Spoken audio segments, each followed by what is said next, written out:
আল্লাহ যদি আমাদের দেশটা রক্ষা না করে, আল্লাহ আমাদের দেশটাকে রক্ষা করো।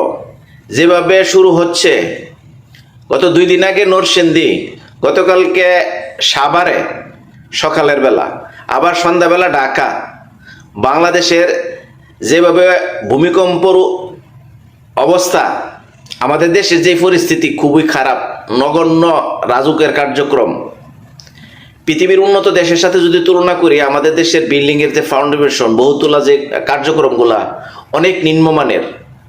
আপনি গত লাস্টে যেটা এই থাইল্যান্ডে হয়েছে 8.5, তাদের দেশে কিছুই হয় নাই। 8.5 অনেক কিছু, কিন্তু 8.5-এ একটা নতুন বিল্ডিং ভাঙছে, শুধুমাত্র কার্যক্রম ছিল কনস্ট্রাকশনের, ওই বিল্ডিংটা ভাঙে গেছে। কিন্তু আমাদের দেশে 5.7 হয়েছে ঢাকা শহরে। পুরা ঢাকা শহর না, পুরা বাংলাদেশে হিলছে।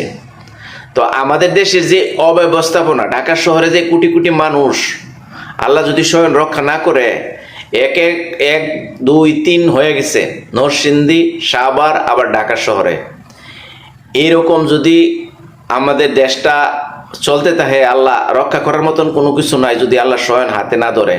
কারণ ঢাকা শহরে কোটি কোটি মানুষ বসবাস করে, এবং বাংলাদেশে যে অব্যবস্থাপনা, এখন থেকে যদি সতর্ক না হয়, ভবিষ্যতে এখনই যদি এইটার লাগাম না ধরে, যে রাজুকের কার্যক্রম, বিল্ডিং, বহুতল বিল্ডিংয়ের কিছু নিয়ম নীতিটা যদি পরিবর্তন না করে, এই জাতিকে রক্ষা করার মতন আর কোনো কিছু থাকবে না।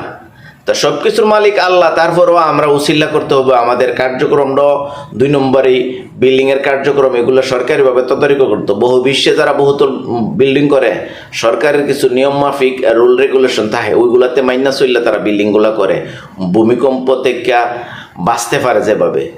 আমরা আবার একটা সোশ্যাল মিডিয়াতে শুনতেছি নাকি ভারতে ভূগর্ভস্থলে পারমাণবিক বোমা পরীক্ষা করতেছে। আর কি ওই কৃত্রিম ভূমিকম্প হচ্ছে কিনা আমরা আদৌ কিন্তু বলতে পারি না। কিন্তু মার্কেটে একটা চাউল আছে, এটা পরিবেশে চলতেছে যে ভারতে গোপনে পাকিস্তানের সাথে দ্বন্দ্ব এবং চীনের সাথে সম্পর্ক, বহির্বিশ্বের যে গ্লোবাল পজিশনের কার্যক্রমে তারা গোপনে ভূগর্ভস্থলে পারমাণবিক বোমা পরীক্ষা করার কারণেই কি এটা হচ্ছে কিনা আল্লাহ ছাড়া আর কেউ জানে না, কিন্তু সন্দেহ হচ্ছে। অহন আল্লাহ মাবুদ আমাদেরকে রক্ষা করব, সকলে দোয়া করি। এবং আমাদের দেশের যারা নীতি নির্ধারক আছে এবং ভবিষ্যতে যারা হবে, তাদের কাছে আবদার, আপনারা দেশের যে রাজুকের অব্যবস্থাপনা, এটা লাগাম ধরতে হবে। না হইলে ঢাকা সিটির একটা যদি আওতার ভিতরে না নেন, নিয়ম শৃঙ্খলার ভিতরে বিল্ডিং কেমনে করতে হবে, এবং একটা সিটির ভিতরে কততলা বিল্ডিং করতে হবে। যেমন দক্ষিণ কোরিয়াতে নিয়ম আছে, 20 তলার নিচে কোনো বিল্ডিংয়ের ফাউন্ডেশন দিতে পারবে না।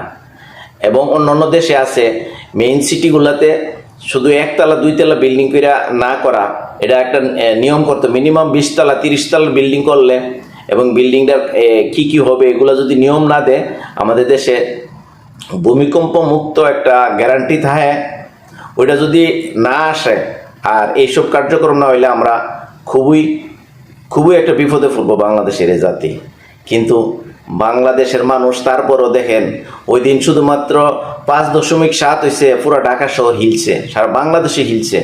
তো আপনারা যারা দল ক্ষমতা করেন, রাজনীতি, টাকা, অর্থবিত্ত, ঘুষ, রাহাজানি করেন, আপনাদের কাছে এটাও একটা সতর্কবার্তা।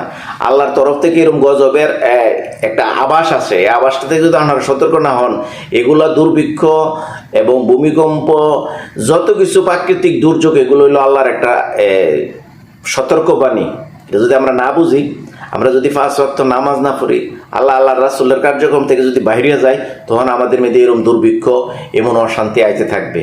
তো সব শেষে এটাই বলবো, যারা এখনো 5 ওয়াক্ত নামাজের দিকে দাবিত হচ্ছেন না, এসব দেখা, এসব প্রাকৃতিক দুর্যোগ থেকে, এগুলো কিন্তু আল্লাহ আমাদেরকে সতর্ক করতেছে, হয়তো বা আমরা বুঝতে পারতেছি না।